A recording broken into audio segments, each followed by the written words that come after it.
Negotiating a used car in this day and age is extremely tricky, so how do you get the best deal? Frank is a great negotiator, but unfortunately you can't take him when you're buying a used car. So in this video, I'm gonna share with you 5 tips on how to negotiate the best deal. One of the best negotiating tools in this day and age is to buy local. Buy local is our very first tip, and I'm talking about within 30 to 40 miles of your home. If you find a vehicle that's at a local dealership, what you need to do then is go out and find 3 to 5 more like vehicles and use those as a competitive set. You want to make sure you save that data so that way when you go into the dealership, you can use that as a negotiating tool. And you want to make sure that you are negotiating like vehicles. The worst thing that's going to happen to you is that dealership employees like, well, that's not the same car, this has got more equipment, that's got less equipment, so on and so forth. So go to 𝘊𝘍𝑒𝐺𝑙abels.com. I'll link them in the description. They are not sponsored by this channel in any way, but that's a great tool to use to make sure that you are negotiating apples to apples. Negotiating price is extremely difficult, but if you want to go there,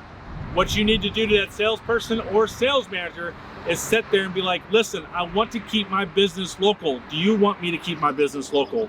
Get a yes out of them. They're always going to say yes. That's when you say awesome, and you reiterate that you're going to do all of your vehicle service needs right here at this dealership. That's when you bring up these other dealers that are 50, 75, 100 miles out and say, listen, I did look at a couple other vehicles and I like them just as much as I like yours, but you're local to me. Do you want me to keep my business local? Let them say yes again. I know we're repeating ourselves, but it's very good to get them to say yes over and over and over again. Dealerships right now, especially new car dealerships, are unwilling to sell people out of their market because they know you're never going to come back to them, you're never going to spend another dime with them, and the likelihood of you buying another car from them down the road is extremely small. So utilize this very first tip to start out your negotiations and get the best deal. And this is a level 500 IQ strategy to ensure that you're getting the best deal. You're already local, but now what you want to do is entice them that, hey, listen, I may be interested in your financing because I'm already pre-approved at XYZ Bank, and also I might be interested in warranty. Never, never, never tell them you're paying cash, but you haven't decided on how you're paying for the car. If you tell them you're paying cash, it's going to give you the less chance of getting a better deal. I ran into this 5 or 6 years ago, and I absolutely love it, and I think you're going to absolutely love number 2, and that's hire an expert. Listen, car buying sucks, but it shouldn't have to. This is why you need to put all of this suckiness stuff on someone else. You're gonna hire someone to save you time and save you headaches. And 5 or 6 years ago, I ran into this guy named Mike out of Ohio, and he owns a company called Your Car Buying Advocate. He goes out and does everything for you. Doesn't cost a lot of money. He knows exactly what you're looking for, knows exactly what your budget is, and he goes out and finds it for you. And the best thing about it is, he does all the legwork of locating, he does all the legwork of negotiating. You just show up to the dealership and sign, or better yet, do everything electronically and have the car shipped right to your house. I hate to even have this be a number 3, but negotiate items to be fixed on the vehicle you're buying. Yes, dealerships are not utilizing the service department like I have here at my store to fix items. They're basically selling stuff as is. I've even seen dealerships out there not even detail cars. These pictures right here you see are from one of the top 25 Chevrolet dealers in the country, and they literally have cars on their website for sale, not even detailed. Absolutely mind-boggling. Now, the reason they're doing this is because when you fix a bumper like this, or you spend money on paint to fix issues like this, if the market changes, dealerships cannot get these reconditioning items out. Right now, we're in a very, very tricky time that if the market shifts, dealers could be in a whole lot of trouble and have water on the cars that they own. So dealerships are literally out there trying not to fix anything and getting the most money they can out of their car without retailing it. My brother-in-law and sister-in-law just bought a car, and we had to play this game with the dealership that they bought their car from. We had to get wheels replaced, we had to get tires replaced, we had to get seats fixed, we had to do all sorts of goofy things that should have been done, but it wasn't, and they're asking high retail for this car. And by the way, the 392 is not our car, it's a service customer car because we're putting a Whipple supercharger in it. Number 4 has to do with this guy right here. Previous to the economy crash in 2008, 2009, if you walked into a dealership and said, hey, I'm looking to sell my car, will you buy it? They'll laugh you off the dealership property. Dealerships have not been buying cars for very long, but now it's a big business for them, including us. So if you've got something you want to sell and within 150 miles of our dealership, hit us up, mikescarstore.com. First and foremost, you want to be able to make sure that you know exactly what your car is worth. When you are at home, you want to go to ChevyDude.com, utilize the tool that I have on there. That is 100% a tool that you will never get communicated by. That's why I pay for the money to have that on there to help you guys out as much as I can. And then of course, you know, Carvana's out there,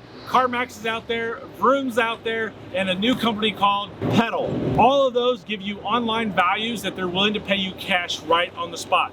Dealerships hate that, and dealerships are willing to beat their prices or match their prices so that way they don't get supported. So after you've gotten those online offers, the next step that you have to do is basically go to dealerships when you're ready to buy a car. But you've got to go to dealerships that are willing to buy your car. If you've got a Toyota Corolla, don't go to a Lexus store. They have no interest in your car. If you're buying a Lexus and you're trading in a Toyota Corolla, don't utilize them for your value. They're probably just gonna send that to auction. They're gonna give you the lowest amount of possibly they can because they need to recoup their money at auction.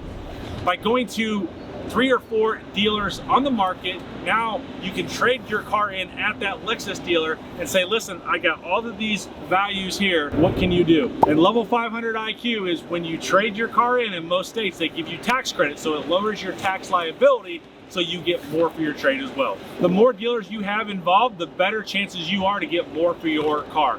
And another level 500 IQ is go out to Facebook Marketplace and put your car out there for the highest trade value or very low private party offer and see what dealerships call you and see if you can earn business that way as well. Number 5 can save you anywhere from $30 to $100, and if gas prices are extremely high, it could save you $1 million. So Davenport saved you $1 million by watching until the end of this video. And that's negotiate a full tank of gas in on your used cars. All new cars come with a full tank of gas, but used cars do not, and dealerships will be cheap and not give you $30 to $100 worth of gas on a car deal. It absolutely blows my mind. I have argued and argued and argued for 22 years with managers inside the companies I work for to fill up a customer's tank of gas, and they don't want to do it, and I don't understand it. So here at Mike's Car Store, we fill every single car up with gas or diesel, if it is diesel, because it's just the right thing to do. It lets you leave the lot to have a nice, happy drive and not go somewhere else and put gas in a car almost immediately or a couple days later. But there's a tip on how you negotiate gas in correctly. If you sign on the dotted line and they're getting your paperwork ready, it's like, oh, by the way, we fill it with gas, they're probably gonna tell you no. Right before you sign on the dotted line that says you're gonna buy this car, you look at the salesperson, you look at the manager and say, hey, listen, I think we got a deal here, but I just need one more favor. Can you help me out to get this deal across the line? And they're gonna say yes, because they always say yes. What's that? I just need you to fill the vehicle with gas. They're gonna say yes, and you just saved yourself a little bit of cash. And this is Frank's favorite part. The number 1 tip that you take out of this video is negotiate everything separate.